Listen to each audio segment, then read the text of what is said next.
Hello friends, tally prime की series में आपका स्वागत है। पिछले सेशन में हमने देखा था किस प्रकार से हमने जो कैश विड्रॉल की अपने पर्सनल यूज़ के लिए उसकी एंट्री को किस प्रकार से हमने पेमेंट के थ्रू एक ड्राइंग अकाउंट के साथ किया है। ड्राइंग अकाउंट की लेज़र बना के, ड्राइंग जो लेज़र बनी थी वो हमारी कैपिटल के अंतर्गत बनी थी, कैपिटल ग्रुप के अंतर्गत बनी थी। और इसी तरह से हमने 3,000 रुपये का माल भी पर्सनल यूज़ के लिए लिया था अपने ही बिजनेस में से, तो उस एंट्री को हमने जनरल के थ्रू किया था।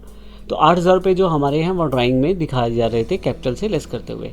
तो जब हमारे अकाउंट्स ख़त्म होते हैं, यानी कि 31 मार्च को हम इन एंट्रीज़ की एडजस्टमेंट करते हैं। तो ऐसे केस में हम इस सेशन में देखेंगे इस एडजस्टमेंट एंट्री, जिसमें हम अपने कैपिटल का नेट अमाउंट दिखाएंगे ड्राइंग को लेस करते हुए, ताकि जब अगले साल उन अकाउंट्स को फॉरवर्ड किया जाए तो जो खर्चा है ड्राइंग का वो इसी साल के अंदर ख़त्म करके चला जाए। तो ऐसे केस में हम उसके लिए एक एडजस्टमेंट एंट्री पास करते हैं। तो आइए देखते हैं इस सेशन में किस प्रकार से हम ये एंट्री कर सकते हैं। इसके लिए हमें एक जनरल वाउचर जो 31/3/2022 को एक सेटल करने के लिए एंट्री, ड्राइंग अकाउंट्स को कैपिटल अकाउंट्स के साथ मैनेज करने के लिए एक एडजस्टमेंट एंट्री पास करनी पड़ेगी, जो कि जनरल टाइप का वाउचर रहेगा। तो आइए देखते हैं हम किस प्रकार से इसे कर सकते हैं। तो सबसे पहले मैं आपको दिखा देता हूँ अभी की सिचुएशन क्या है। अगर आप कैपिटल अकाउंट्स में जाएँ तो टोटल 50,000 की कैपिटल जो राम ने इन्वेस्ट की थी, उसमें से 8,000 रुपये, जिसमें 5,000 रुपये जो थे कैश और 3,000 रुपये का माल प्रयोग कर लिया गया था राम के द्वारा। तो ऐसे केस में इस वक्त का जो नेट बैलेंस है वो कैपिटल का 42,000 रुपये है। अब हमें इसकी एक एडजस्टमेंट एंट्री 31/3/2022 को डालनी है। तो ऐसे केस में मैं सबसे पहले वाउचर पे आ जाता हूँ और यहाँ से जनरल वाउचर सेलेक्ट कर लेता हूँ। F2 के साथ यहाँ डेट चेंज कर लेता हूँ। तो जो डेट है मेरी वो 31/3/2022 है। तो अब यहाँ पे मुझे एंट्री करनी है।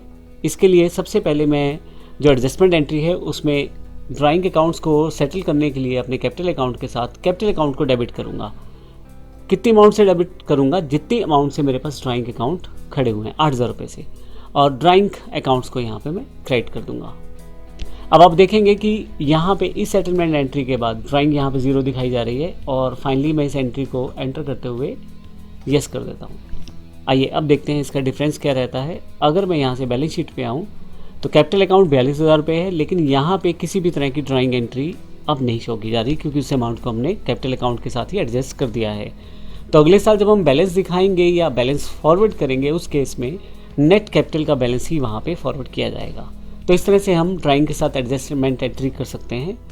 इस तरह से हम ड्राइंग अकाउंट्स के साथ की गई सभी एंट्रीज़ को कैपिटल के साथ लास्ट दिन पे एडजस्ट कर लेते हैं अपने अकाउंट्स की फाइनेंशियल स्टेटमेंट्स को प्रॉपर बनाने के लिए। धन्यवाद।